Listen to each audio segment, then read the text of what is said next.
back, YouTube. And for those who do not know me, hello, my name is Noah. And on this channel, we talk about death, true crimes, haunted people, places, and things, spiritual reparations now, and how you can fuck around and find out. If you're not subscribed, subscribe now, bestie. You watching the content, you love it. Make sure your notification bell is on. And if you're not following me over on Instagram, Facebook, TikTok, you're missing out on the tea, because the tea is poured differently on every profile, platform. Make sure you're following me everywhere.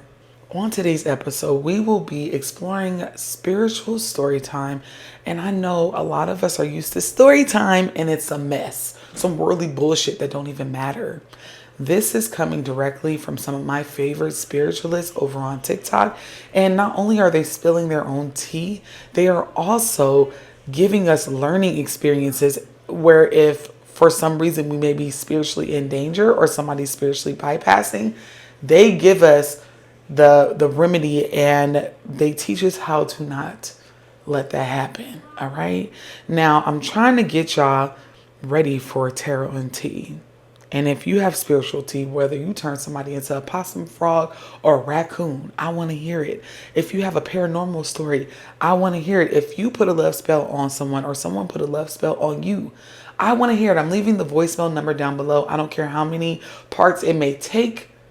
Call me now. I want to hear it. Additionally, if you would like to travel with me to Bali, Indonesia in July, the deadline for you to book is coming up. I know it's tax season. I know you big money right now. Go ahead and reserve your spots. You do have time to still make payments, but the closing of this trip where nobody else can book, and we only got, I think, 4 or 5 spots left because someone did have to drop out. Y'all better get y'all spots. Okay, because we outside all 2025. And if you can't make Bali, consider Costa Rica. Costa Rica has even more tea being served. All right, I will be sending everybody from every trip, either one of them, a spiritual kit so we can do these rituals together. And when I say rituals, I mean waist bead making, tarot card readings, different spiritual activities. Each trip gives something different, so make sure that you get your spot and reserve it ASAP. This first creator goes underneath the handle of Madge, and we are mutuals on TikTok. I love her down. I love her content. Her witchy content gives my little black soul peace. And she is explaining the time that she was a manager of a metaphysical shop, and a man came in there talking about he wants to bless some shit. Listen to her story. All right, y'all, story time. So this is about the time that I managed a metaphysical supply store, a spiritual store, a witchcraft store. It was a regular day. I'm in the back office doing manager shit. I have one of my employees in the front of the store, greeting customers. A customer comes into the store and informs my employee that they wish to leave a blessing on the store. Without my knowledge, my employee agrees to let this person do this. So this man walks to the back corner of the store and crouches down really low and starts doing whatever the fuck he's doing, putting a blessing on the store. Again, I had no knowledge of this. I just thought the guy was shopping. We see all types of weird shit, so I didn't question it. The guy leaves. About 10 minutes later, my head starts pounding. I start to feel lethargic, sleepy, like my vision was a little blurry. So I get up. I'm like, let me walk this shit off, figure out what the fuck is going on. Why do I feel like this? As I'm walking out into the hallway, my employee meets me. That's when she tells me she also has a headache. We got headaches at the exact same time. She also mentioned feeling drained and lethargic. That's when she told me what happened. Immediately no. I almost had a conniption, because why would you allow this? Regardless, we make the connection and we immediately go into witch mode. We sound cleanse. I began smoke cleansing. I walked to the area where he left his blessing to cleanse it. And out of the corner of my eye, I see a shadowy figure, a dark shadowy figure, like a shadow person, if you will. But this figure appears to be running out of the room that I'm cleansing. So I'm like, okay, this shit is working. I'm a little spooked, but not really. It's not my first time seeing shit. Of course, the front door was open, because what's the point of you smoke cleansing if there's nowhere for these spirits to go? They twerking all in your space, feet up on the table, and you think you're doing something. But that's neither here nor there. We both felt better after we were done cleansing the store. We burned our incense. Needless to say, we didn't allow anyone else to come into the store to bless the store. I'm going to say this once. I may have said it on this channel before. Be careful who you let bless you, pray for you, lay hands on you, bless your space, because in their head, they talking shit. They think you doing something wrong. It's not coming from truly their heart and really a well-being place. It is, this girl is out of her mind. This business is out of their mind. They doing something that is not even in the Bible. It's always something. And he just happened to leave a spirit there. So if you have a business, only let people pray over it and bless it that you trust. Like your big mama, okay? Your mama, your auntie and them. And make sure that they understand that everybody's cup of tea is not going to be your cup of tea. All right? Be careful who you let pray over your business, your children, and yourself. This next creator goes underneath the handle of Cash Case, and she's telling about a time that she reconnected with someone who had opened their third eye. And I personally think I don't know what they was doing, but just listen to her story and we'll come back to regather. So if you're into like spiritual stuff and open your third eye, this is a story time for you. So I want to tell a story about how I experienced somebody who opened their third eye. So I'm gonna start from the beginning, y'all. I used to have a cousin named Johnny, and he had a cousin named Zay, and we all went to the same school together. I didn't know Zay until I went to that school. That's Johnny's cousin on his dad's side or something like that, right? So I never really talked to Zay in school, but like when we see each other, we be like, "Hey, cuz, like, what's up, cuz?" Zay was one of those, like, he skipped school and smoked type of boys. Like, he wasn't the best kid ever in high school. We gonna say that. When we got out of high school, Zay used to be on Snapchat posting spiritual stuff that he never brung up, never thought about before in life, right? And everybody used to be like, "Oh, he laced, there's something wrong with him, and he laced off that shit."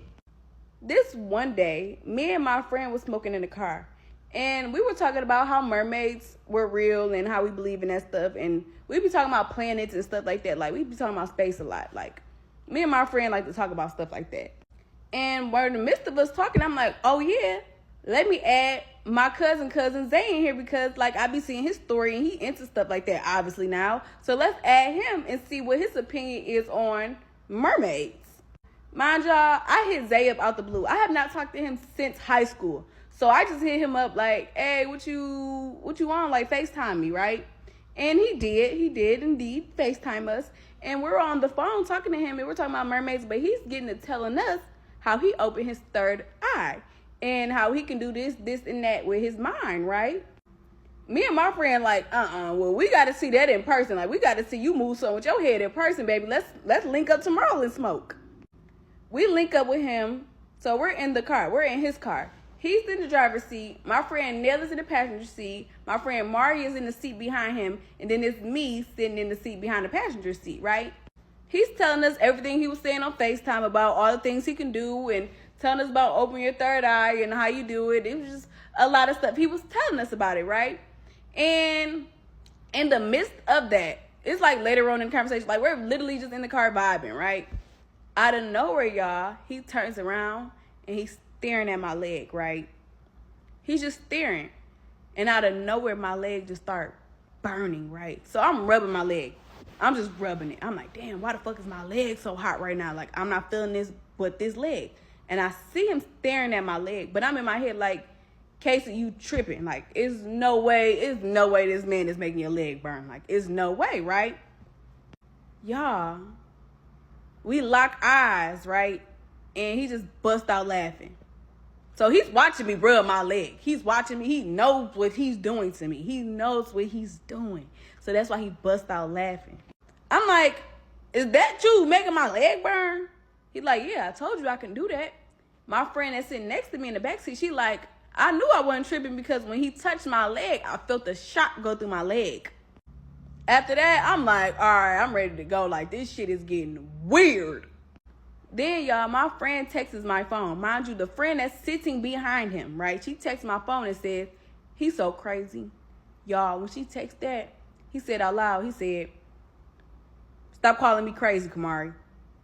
She said, "I'm not calling you crazy." He said, "I hear you in your head. You keep saying I'm crazy. You're in your head repeating he's crazy. I hear you in your head saying it."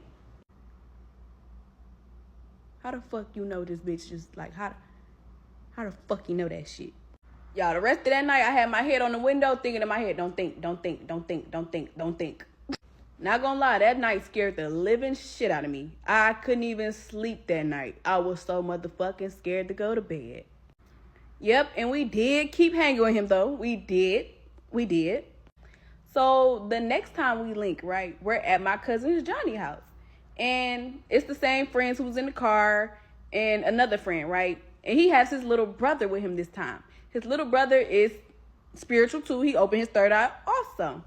So y'all, I'm sitting on the couch, minding my business, vibing, as I should be, right? His little brother comes up to me, stands in front of me, and starts meditating, staring at me, right? Out of nowhere, y'all, I'm vividly sitting on the couch. I'm sitting on the couch. Out of nowhere, I just start feeling like I'm levitating. Like, I don't even feel me sitting on the couch no more. I literally feel me in the air. Like, it felt like I was standing or like I was sitting up in the air. Like, I don't know. Like, I feel like I was floating. I'm like, Zay, you got to get your brother. Your brother's messing with me right now. I feel like I'm levitating. Get your brother. Get your brother. So he told his brother to chill out. Like, leave her alone. Like, bro, leave her alone. She ain't on that right now. Leave her alone. So fast forward, I'm hanging with this girl I used to be cool with. She used to go with Zay in high school. So I'm telling her about him, like what he can do. And I'm like, you got to link up with him and you have to see with your own eyes of what he can do, right? So we meet up in my cousin Johnny's house as usual. Because Zay, not going to lie, at one point in time, Zay was staying with Johnny at one point in time. So we get there and we're chilling and stuff. Then he goes, oh, do y'all want to start sending energy to each other? So we like, yeah. So I'm like, yeah, like I want her to see like what he can do. So he like, put your hands out. So I put my hands out. Y'all, he put his hands on top of me. He was like, breathe. Just like, calm down. Don't think about nothing. Just breathe. So that's what I'm doing. He put his hands on top of mine. And I can literally, like, y'all gonna say I'm tripping, but I can literally feel, like I felt like the power going into my hand. Like it literally felt like power was going into my hands. No cap. He then tells me to do it with my friend. So I'm like, okay, I'm gonna do it with my friend, right? So me and her are doing it, right? We trying to focus. We trying to do it. So he goes, think about something in your head. So I'm thinking in my head, start laughing, start laughing, start laughing, start laughing. So I'm telling her to start laughing, right? Y'all, I swear to God on my motherfucking life, she bust out laughing. Y'all, that night, I went home, and I was telling my mom about all this stuff, and she was like, you need to leave him alone. Blah, blah, blah, blah, blah, blah, blah, blah. Don't go back over there messing with that boy again, because I don't know what he on. Because, y'all, my mama, after that day, my mama thought I was off that shit. She thought I was laced, too, because I was out of it. Like, I'm like, Mom, life is not real. Like, life is not what we believe it is. We can do shit that we not even supposed to be doing right now. But y'all, me being stubborn and still trying to learn about what's going on, because he messed me up so mentally in my head, I needed to know what was going on. Y'all, I still hung with him and everything. Like, this one day we were going to my cousin's house. He came to pick me up. And I already know in my head, like, every time I get around him, I be in my head, don't think, don't think, don't think, don't think. So we were in the car, and I'm doing it in my head. I'm like, don't think about nothing, don't think about nothing, don't think about nothing. He like, you know you can chill out. Like, you ain't got to do that in your head all day. I'm like, what you talking about? He like, you know what I'm talking about. Like, you don't have to do that. You could just chill out. So he used to mess me up so bad mentally. Like, I couldn't sleep at night. Like, I had so much. I'm back to my space where, I don't know, like, y'all don't understand of what my mindset was back then. Like, when that was going on, like, I was, like, just praying to go back to normal life. Like, I was just praying to have my life back normal, and I wasn't mentally in my head no more of what was going on. So the last time I seen him, I was at work. I used to work at an elementary school. I was a before and after school teacher. And after school, I let my kids go outside for recess. He had came up there. He was playing with the kids. And out of nowhere, he goes, you want to see something cool? Y'all know me. I do want to see something cool. Make some shit shake. He goes up to one tree, hugs it, talk to it. He goes to the second tree, do the same thing. Then he goes to the third tree and do the same thing again, right? Then he comes up to me. He like, let me see your hands. I'm like, no, because what you about to do, shock me? He like, no, I'm not. Like, trust me. I'm like, no. Like, because I know what you can do. No, I'm not about to put my hands in your hands. So after like 5 minutes of him convincing me to put my hands in his hands, I finally do it, right? And when I put my hands in his hands, out of nowhere, the wind just started blowing hard. Mind y'all, it was no wind blowing at all. Like that whole day, it was no wind at all. But out of nowhere, the wind was just. I'm like, what's going on? Then when he put his hands out of my hands and he stopped, he was like, you like the breeze? I'm like, oh no. That might have been like the last time I seen him, y'all. We FaceTimed him from here and there, like months later and stuff. Like we get in contact with him and stuff because he always changes his number. I have not contacted that man in years. I don't even know he know that I stay in Georgia right now. But yeah, that's my story. And if y'all want to know the conversation be me and Johnny, I would tell y'all that too, because me and Johnny had a conversation about it because, mind y'all, he was staying with Johnny, so Johnny got more than what I got. You know we only use 10% of our brains, right? People that are able to do this have unlocked the other 90%. It's like that movie Limitless. There's no way that he should be able to read minds. Telekinesis is real, but it seems to be the people who has a working brain at 100% that's able to do it, or at least 85 to 100%. This is why he was able to do as much as he was able to do. This next creator goes under Hoodoo Beauty. We are mutuals on TikTok, so make sure y'all showing all of these creators love. But if I follow them, then you know they on that real shit. And she tells about the time that her daddy got out of a court case by putting a judge in his shoe. All right, I'm about to give y'all a little hoodoo story time. So this story I was actually told by my dad and my grandma. And this was about the time my dad was fighting a case and he was about to get sent to one of the worst prisons in Louisiana. So boom, my dad's about to fight a case. He's trying to figure out like how can he get out of it, like, oh, what do. And my grandma knew there's a lady in Louisiana. And she was the lady everybody used to go to when you needed work done. So the lady told her to get partition paper and put the judge's name on there. I think she said like 6-7 times, and then put my dad's name 6-7 times and write what you wanted to happen 6-7 times over that, and put it in his right shoe. So boom, my dad gets to the freaking, oh mind y'all, my dad walked on a judge for about 3 to 5 days. Okay, cool. He gets to the point where he needs to be sentenced. I kid y'all not. From both of their words, the judge got up in there and like fell asleep. The judge fell asleep, like in the middle of my dad's case. He just fell asleep, and the judge woke up and literally told my dad to just go home. I cannot make this up. I got the story from my grandma and my dad. So if anybody's like, hoodoo isn't real, this isn't real, let me tell you something, baby. I done seen some stuff, and it's definitely real. So get into your culture, baby, all right? That's that old school hoodoo, and it works every time. I love justice work. I love it. I love putting people in shoes and walking all over them to get them to do what you want them to do. This absolutely works. This is hoodoo. Okay, I don't know what any other practices, but I've never heard of this outside of hoodoo. I'm not saying it's not practiced there, but just be careful because hoodoo is a closed practice. It always has been and forever will be. This next creator, another mutual of mine. I love her down so bad. Her name is King on TikTok, and she is a medium, and she does take readings, y'all. But she's telling about the time that she was using an extended family member as a mentor, and she was just really a jealous girly with dry coochie energy. That's the best way that I can describe it based off of what she did to King. I remember one time I was talking to a spiritualist who was an elder to me at the time.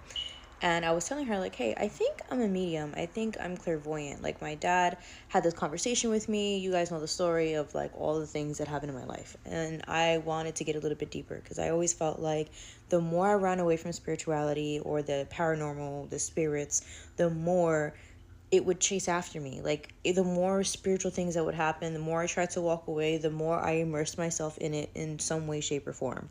So I was telling this elder, like, hey, I think that I belong in this realm. I think that there is a reason why, every time I try to run, I find myself back here.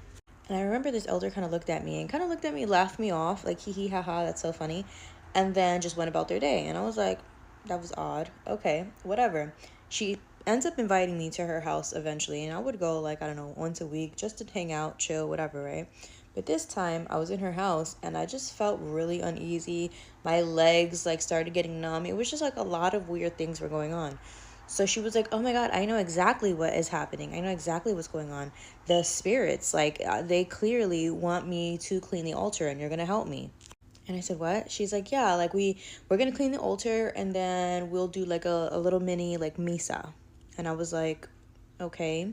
It was me, my sister, said person, and her partner. So I'm helping her take the glasses. She's explaining to me what she's doing. She's cleaning the table, creating the bubble out, all this stuff. And the more she's doing it, I'm finding that I'm feeling a little bit better. So I was thinking, okay, maybe it was that, right? But then when she's setting everything up, she goes, all right, everybody take a seat, right? So she puts out 4 different chairs.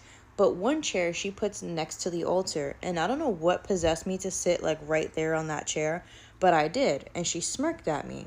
And she was like, you sat exactly where the mediums are supposed to sit. So good job. And I was like, okay, all right, I guess. Like, I don't know. I'm feeling like confused, a little uneasy. What's going on? I feel like things are happening really quickly right now. We're doing prayers, we doing all these stuff. She turns on the candle. She turns off the lights and only has like the candle on. But then she starts doing prayers for like the medium. And then she starts doing prayers that are like kind of veering off the norm. And I find myself glued to my seat. And I'm like, wait a minute, what's going on? I'm having like a, Get Out moment where he's like in the sunken place. Like I'm having a moment like that where I can still feel my body, but I'm telling my body to like move my legs, but my brain just seems to not make the connection to move my legs. Like it just feels like I'm a little paralyzed, but also I know I'm still in control, which I know it's hard to understand.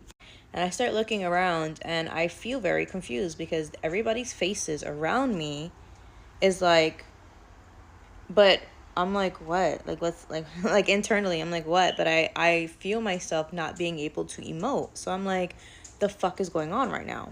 And I feel myself smiling when I don't want to be smiling. I feel myself like, I don't know, like almost being like moved and pushed and like as if something else was controlling me. So then I look at said person, elder, right? She was like, oh my God, I know exactly who you are. Hello, hello. And is talking to me as if I'm not me. But I hear her talking to me. And that's when I realized in that moment that I definitely was mounted. But it wasn't all of the way because I was not allowing that, especially since I now knew what was going on. So then I go and I force really hard because, yeah. So I force somehow, some way to kind of like look in the direction of my sister. And my sister sees my face and is like, call 911, call the cops, call 911. Where's my sister? Like she starts panicking reasonably.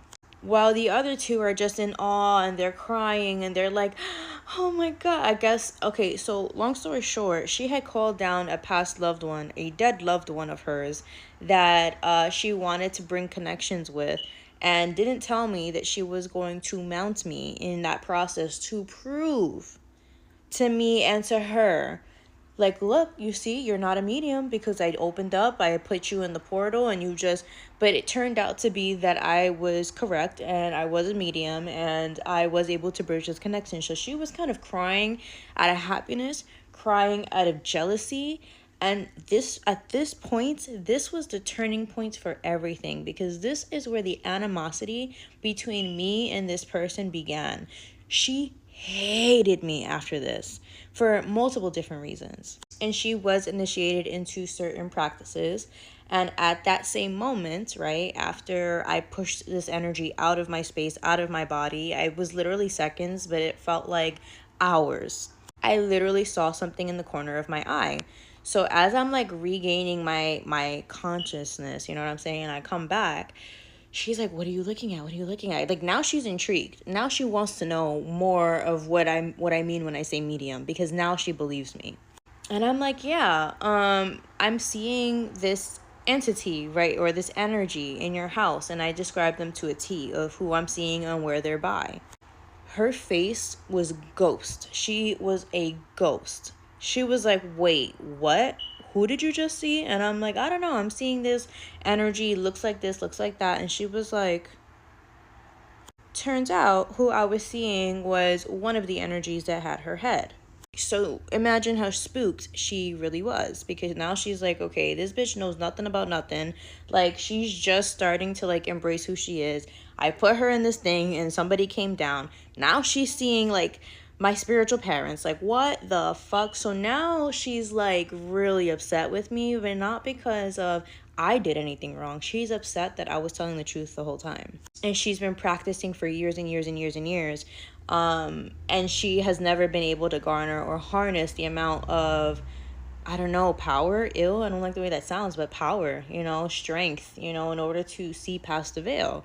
And again, I'm a beginner, technically, because like I said, I've been experiencing shit my whole life. I'm just new to like practices and actually taking it seriously and learning deeper on how to do these things safely. But ever since that moment with this person, to this day, this person swears that they love me, swears that they are sorry, swears all these things up and down.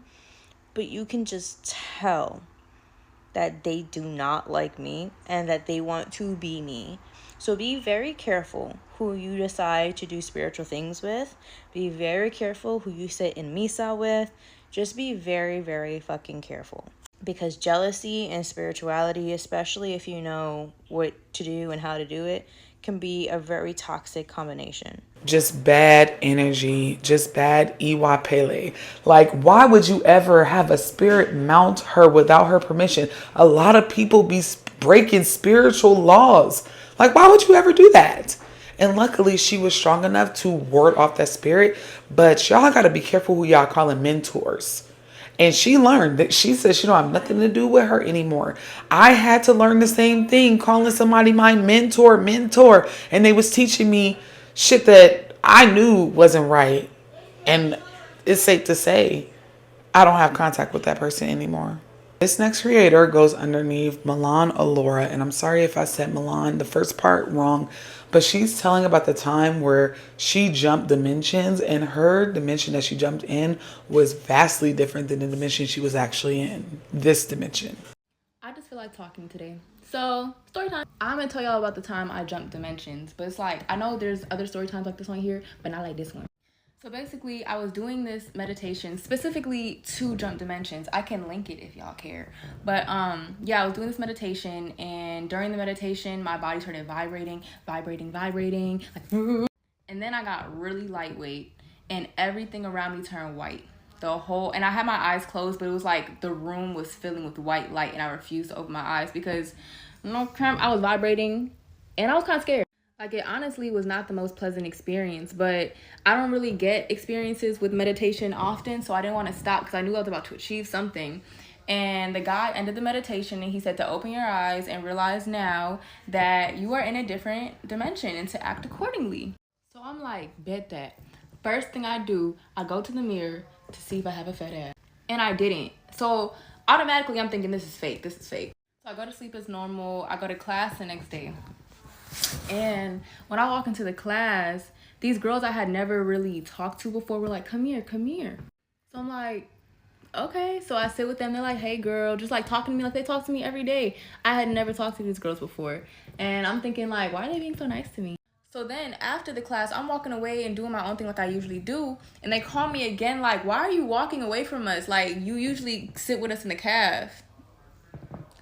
What? So that's when it clicked. When they said you usually come and sit with us, I was like, no way. Okay, so boom. I have new friends now. Still got a flat ass. But then I get a call from my mom. And at this time, we didn't have the best relationship. Like, before I left for college, our relationship was not the best. It was rocky. And she called and talked to me like she does every day now for hours. Like, we were just best friends. Like, and to this day, me and my mom are best friends again. So I'm like, what? So I'm sitting there like, wow, that really worked. I'm really sitting here in another dimension. And there's been like those occurrences. I've had so many weird occurrences ever since, but those were the first two. And the third one, y'all not gonna believe me, but the Democratic Party and the Republican Party, they switched colors. Where I'm from, Democrats are red, Republicans are blue. Yeah. I don't know about y'all. Y'all that are manifestors, speak to your dead like your ancestors, do divination. I'm not gonna lie, because one thing she said was like, oh, the red states were actually blue states and vice versa. I'm not gonna hold you. I did several readings and it said Kamala Harris was gonna be the president. And I even talked to my spirits like, how dare y'all fool me like that? And then I had to do further divination and realize technically she was, but not in this dimension. You see what I'm saying? That's why if you are a spiritualist, I highly recommend that y'all do divination or learn a certain type of divination. But it doesn't surprise me. Everything was so vastly different, like the relationship with her mother, the people she hung out with, because it's an alternate universe. Things aren't going to look exactly the same. You're the same person, just living a different human experience, which we went over this in my other video. This next creator goes underneath the handle of Sharia, and I'm really excited because I never run across Paraki's stories about Fijian or even Indian girlies, but they have their own, like, what they consider witchcraft system or occultism system that I had never even checked into. So this, of course, I went down a rabbit hole, which I won't even put y'all down it, but she's explaining how someone in her family used to do puja sessions, and if I'm saying it wrong, I'm so sorry, but sessions where the only thing I can compare it to is like seances or divination sessions, and she was literally stalking her using crows. Just listen. This is my story time on why I believe in Kala Jadoo. Now, I'm not going to put in every single detail. That's because, you know, you don't need to put that all in the air. I'm just going to kind of tell you guys my experience. So when I was little, well, not so little, kind of like preteen or whatever, I was a rebel. But there was someone around, and she was evil. Her presence was evil. She did pujas that were just backwards. It wasn't regular, normal pujas. And every time I was forced to participate in these pujas, I felt very offsetting. I felt uncomfortable. I felt very anxious, and I didn't have anxiety back then. I always felt like my heart was like sinking to my stomach while I'm sitting there listening to what's going on. I didn't feel welcome at all. And one time, a bird flew into the window during the puja, straight up just, and fell. And when that happened, the lady who I'm speaking of was like, oh, they're communicating with us. And that scared the shit out of me. And I remember I used to walk to school and whatnot, and I would have crows following me. I know this sounds crazy, but just listen. I would have a crow follow me to the bus station, and then I would stop, and then that crow would be there. And it's not like, oh yeah, I know the exact texture of this crow or whatever. I just felt it. Once again, this might sound crazy, but trust me, when you know, you know. Crows, for some reason, were always around me. I felt like I was being watched 24/7, and I felt very uncomforting. It literally felt like someone was watching me through the crow eyes, as if I was being stalked, as if they wanted to know what I was doing, who I'm with, what I'm talking about.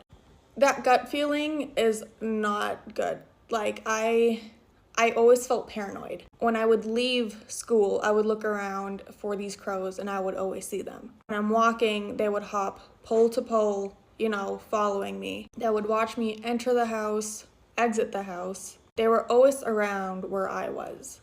And the next time we did the puja, and I'm putting quotes because it isn't puja, it is literally witchcraft. But anyways, the next time we did the witchcraft or puja, whatever, the Kala Jadoo, the person, she looked at me and she told me that I've been watching you. I know exactly what you've been doing. I don't like the people that you're hanging out with. And it's weird because she'd be at work the whole time. Like, she's not around. She would work pretty far from where I would be physically. And she would kind of pretend to be, like, summoned by something. Like, it wasn't her talking to me. She would, like, literally start twitching and then pretend, or, you know, something had came into her physical body. She would speak in Itauke, like Fijian. It wasn't Hindi, it wasn't Fiji Hindi, it was Fijian, like Gibiti. And every time she did that, I just felt so uneasy. I did not want to be there. It kind of felt like a ritual. And she would touch my hair. It was just, oh my God, ugh.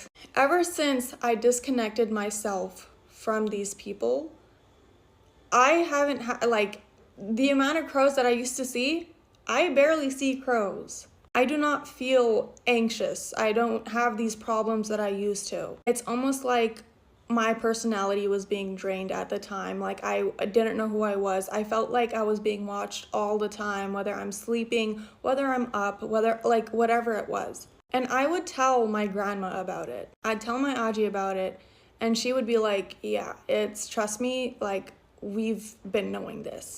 Anyways, I can't get too much into detail, but years later is when her true colors got exposed.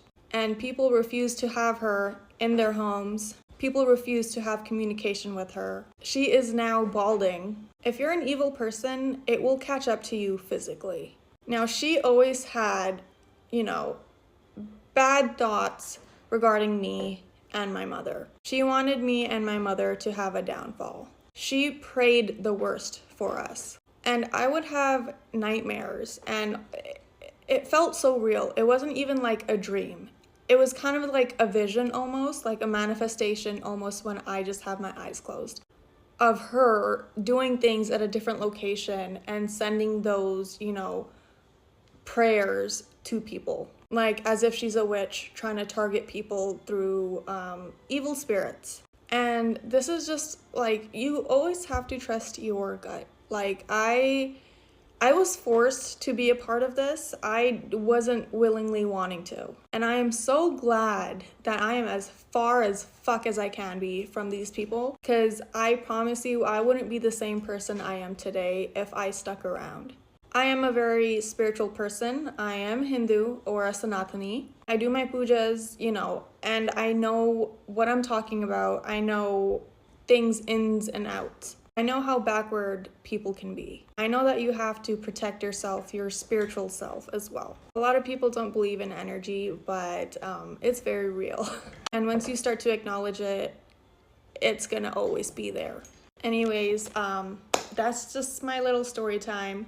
I know it's a little long, but I'm like sweating right now just talking about it because I feel very uncomfortable. If you feel like something is wrong during a puja or, you know, anything that's going on, if you feel that it is not right, don't participate in it. Things can be labeled as a puja, but in reality, it is not. People like that are fucking evil, and you need to be away from those people. Spiritually spying on someone using crows is absolutely a child at that, diabolical. We don't practice that over here, okay? I don't monitor. I banish monitoring spirits out of my space all the time. I mean, the same 4 or 5 flies been sitting outside of my door, just looking, trying to get in. I didn't open up the door and just left it open, okay? Just to see if they want to fuck around and find out, but they can't cross my barrier. I've shielded my home in that way, and they've been there all winter. Sometimes the weather out here in Nevada drops to 30 degrees. That's cold. Where are flies coming from? So we banish that energy over here, and for a grown-up to be doing this to a child, to me, is crazy. That is all for today, YouTube. And if you are interested in traveling with me, please click the links down below so that we can go outside this summer and this fall. And if you have any ideas for me to cover, please send them to my email or leave them in the comments. Y'all do good, be good, stay safe.